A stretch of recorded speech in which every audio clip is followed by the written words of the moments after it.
Plaintiff Christopher Taylor is suing his ex-fiancée, Amanda Kinnison, for an engagement ring, unpaid bills, and a piggy bank. Christopher says because of Amanda's lie, he was confronted by armed police officers. However, Amanda says Christopher was controlling and violent and threatened to kill her in front of their son. She is countersuing for emotional distress. Christopher Taylor is suing Amanda Kinnison for an engagement ring, unpaid bills, and the value of a piggy bank. Yes. Amanda is suing her ex-fiancé for emotional distress. All right, Christopher, talk to me. I met Miss Kinnison in May of 2006. We started dating thereafter. Immediately. Within a few days, we started having a physical relationship. And lucky me, within a month, she was pregnant. And she was nobody that I ever planned on being with long term. Did you go to term? Yeah. You have the child? I have the child. You do? Yeah, January of 07. Congratulations, Thank boy, you. girl. Boy. Congratulations. Thank you. What's his name? Jonathan. All right, Jonathan. I'm sure he's a beautiful baby. He is. I let her move into my home with me, and I attempted to do right, honestly, do right by my responsibilities. Does that mean you cared for the baby? You paid for everything the baby needed? You helped her with medical care and all that? I sure did. Okay, did he? Yes. Okay. Sure did. And about a month after we had found out she was pregnant, she was living with me, we got into a small argument about her not wanting to quit smoking cigarettes while she was pregnant, which I'm Mr. Healthy, believed, I could see that. shouldn't smoke cigarettes while you're pregnant. She got upset and she left, went and stayed at one of her ex-stepsister's house. About 2 months later, we worked things out. She did move back into my home with me. Did you quit smoking? Huh? Good. Yes, ma'am. No, she did not, ma'am. In October, I believe I have. She cut down to like 2 or 3 cigarettes a day. Okay. Stayed with me. I provided a home for her. She did not work the whole time she was pregnant. Okay. I paid off her bills for her. She was in debt to a car that was trying to be repossessed from her. I got somebody You paid some of the bills? At our home whenever I moved in, yes, ma'am. Plaintiff Christopher Taylor is suing his ex-fiancée, who he says lied to the police about him, for an engagement ring, bills, and a piggy bank. All right, so why are we here today? After she had our son, we got engaged May 1st of 2007, and I gave her a beautiful engagement ring. Okay. And we got into a minute argument in June, and we had heated words, and I left to go cool off instead of sitting there and arguing with her in front of our son. When I came home, she had removed all of her belongings, as far as all her jewelry, all of her clothes, my son's piggy bank, took off with the phone and left, didn't leave a note, Dear John, anything. What's the fight about? He got angry because he peeled out. It was a station wagon. I just thought it was kind of funny, and he just flew off the handle.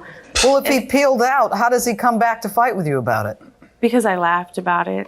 No. But he's peeling out. How does he know you're laughing? How does he know I'm laughing? Because What am I missing here? Okay. Can I start What did you from do? the Run beginning? ahead of the car and laugh so he could see you? I don't get it. I was with him. I was with him. Oh, you were in the in the vehicle. car. Yes, oh, ma'am. I did. Did you know Yes, that, Your Jimmy? I missed that. It wasn't clear. I'm Okay. sorry. All right, so you're laughing because he peeled out. Right, and he, it turned into a big argument. And So you know what's going on here? There's underlying tension, and something stupid is what causes a major argument. Can I start from the beginning? Yeah, why don't you? Okay, we met in 06 at a neighbor's house, and then 2 months later, I found out I was pregnant. And then he started getting controlling, verbally abusive. In October of 06, we got into a fight over my smoking. I had a cigarette, and he didn't agree with it. He ended up hitting the wall by my head, threw the remote control across the room, and I called my sister to come get me, and I left. You're saying no. No, it didn't happen like that. We talked on the phone, and he said that he was going to go get help for his anger control problem. He was going to go to counseling, and I wanted the family to work, so I moved back in with him.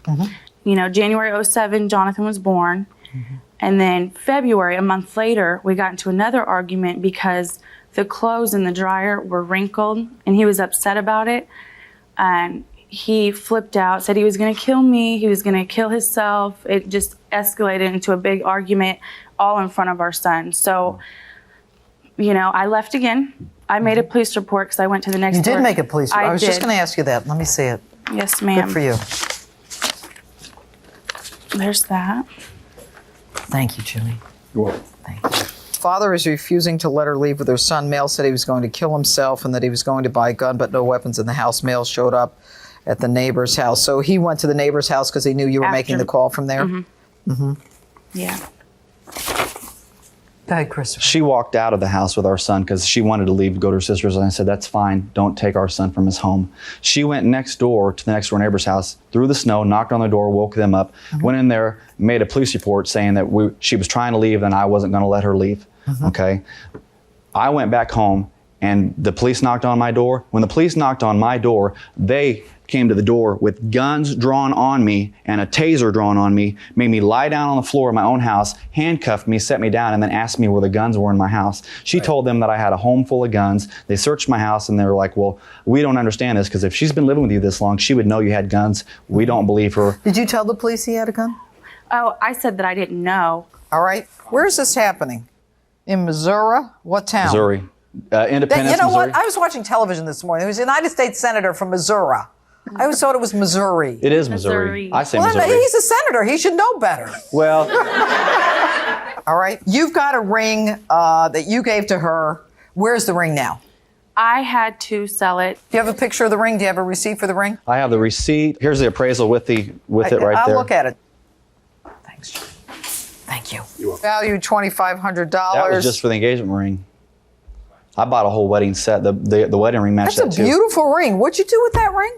I had to sell it to get a vehicle. How do you sell an engagement ring that your child's father gave you? After a month. How do of I sell it? having I didn't have a vehicle. I didn't have a job. I had absolutely nothing. That was the only asset that I had to Scandalous. get a vehicle so that I could get my son to daycare and I could get myself to work because I was done after the violence. I was done with it. What violence? This one you're talking about?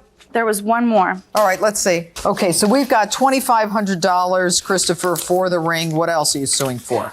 Actually, what I did on there was that's just an appraisal for the ring. Yeah, you paid how much? The ring was $16.99. The lifetime warranty on the ring was $129.99, and then the tax is 7.725%, which would just make the ring $19.70 and 28 cents. $2,000 you're suing for the ring. Okay. What is this? This is whenever we went to court, I was supposed to get all my things back. So some of those things on there, I could have initially sold to get a vehicle to start my life. And then also it shows in this police report next to you that I called for a standby to go get my things to exchange for the ring and my things. Yeah. And All right. Upon my arrival, I contacted Amanda, who showed me ex parte, which had Chris Taylor as a respondent. Where's the ex parte order? I have it. All right, let's see it. Here's the first one. And here's actually a copy of the file, the adult abuse thing that she filed against me Chris- that I got found not guilty of in October of last year after going to court 3 times. Who got the order of protection? She did. They I told her did. to. I was standing by the refrigerator and he kicked the refrigerator less than a foot from my head. I asked him to leave. His son was sitting right there. He kept yelling out of control. Finally, he left after saying he's going to kick the TV. Okay, so that's I why you left. broke up with him? that I left. I didn't want my son to be in that environment. Defendant Amanda Kinnison says she left the plaintiff after he became violent and she's countersuing for emotional distress. All right, and in fact, you did get an order of protection. Yes, ma'am. Yeah. Only because I was attempting to find my son, which I hadn't seen for 6 months. harassed And my family when she and my renewed it, we friends. went to court. That's when I had her served with the custody papers. And I'd like to let you have this, Your Honor. The day right, let's see it. the day that I went to court for the domestic violence, my landlord went with me, and it says in there that the house was in perfect condition when I moved out of there. In the refrigerator, if I'm 6'3", 210 pounds. If I was to jump up and karate kick a refrigerator, I'm probably going to put a dent in it. And if it was against the wall, I'm probably going to kick it through the wall. Was there any damage to the refrigerator? I don't know. I left as soon as he left, I left. I was gone. The refrigerator and the stove are both in excellent condition. Please listen to Chris. He's a good person. He cares very much about his child and Amanda. Chris has been one of the best tenants I've ever had. He's clean and tidy. He's always paid in advance. He cares for paid in advance. That's a new one in this court. He cares for the house and outdoors. So who am I to believe? Well, all the police reports, why my son is not there. It states in one of those police reports that I tried to give back the ring in order to get my things back that the judge ordered for me to get back. And he recanted and said, no, you're not getting anything back. No. So I tried to give it back at one time, and then that was my last option. I had to do what I had to do to take care of my son. Chris then agreed that if Amanda gave him his $3,500 engagement ring, you think we exaggerated a little? He would give back both Amanda's clothes and the baby items. He then recanted and advised that he would give everything back in exchange for the ring except the baby bed, which he stated he bought. I advised Amanda that due to Chris's current mental state, it would be best for her to leave. Chris became very upset and showed a range of emotions. He would cry, then he would become angry and yell loud enough for the neighbors to hear, at which point he stated to Amanda, you're not getting anything back. You're suing for a cell phone and a piggy bank. Tell me about the cell phone. Okay. I had a cell phone that I was providing for her to have because we did not have a home phone. Whenever she left me, she ran up the bill to $139, and then I had the phone shut off, and in order to be able to maintain my service, either I was going to have to keep paying for her phone or have to pay a $200 disconnection fee. All right, so you want the cancellation fee. What was the agreement about the phone when you bought I it? bought the phone with my own money, and he would pay the bill. All right, what about the piggy bank? There was a piggy bank. I was the only person working, and every time that we'd go out to the store and have any change or any dollar bills, we'd stuff it full there. This piggy bank was a huge piggy bank that was completely full. The night when I came home, my son's clothes were gone, and that piggy bank was gone. Where's the piggy bank? I used it. I mean, honestly, I used it. I had no job, no vehicle. I needed diapers. Where did you go, by the way? To my sister's. Did you know where she was living? No, I did not. Did you let him know what the deal was with the baby? No. And are you suing, by the way, Amanda? I'm countersuing for, yes. For what? Emotional distress, all the stuff he's put my family and my friends through, having to start all over again, him not giving me back my things. The issue for this court, and the primary issue, is whether or not the defendant is liable to the plaintiff for the value of an engagement ring, unpaid bills, and for her taking various items. Now, what's interesting about the laws in the United States as they relate to engagement rings, and people generally, you know, are not real clear on what it is an engagement ring an unconditional gift? Or is it a gift that is conditioned upon the parties actually going through with the marriage? In the state of Missouri, the law holds that an engagement ring is a conditional gift that is conditioned upon the marriage going through. And if the marriage doesn't go through, which clearly it did not happen here, then you were supposed to give it back. And I tried. But Missouri has adopted a fault basis. If he is at fault, then you don't have to give it back. The issue is whether or not he is at fault as it relates to the marriage not going through. And what we've got here is, I think, a very close case. Because on the one hand, you've got a woman who is reaching for help, even though he has not assaulted her, because she's worried about the violence building up. And you've got a court that bought it.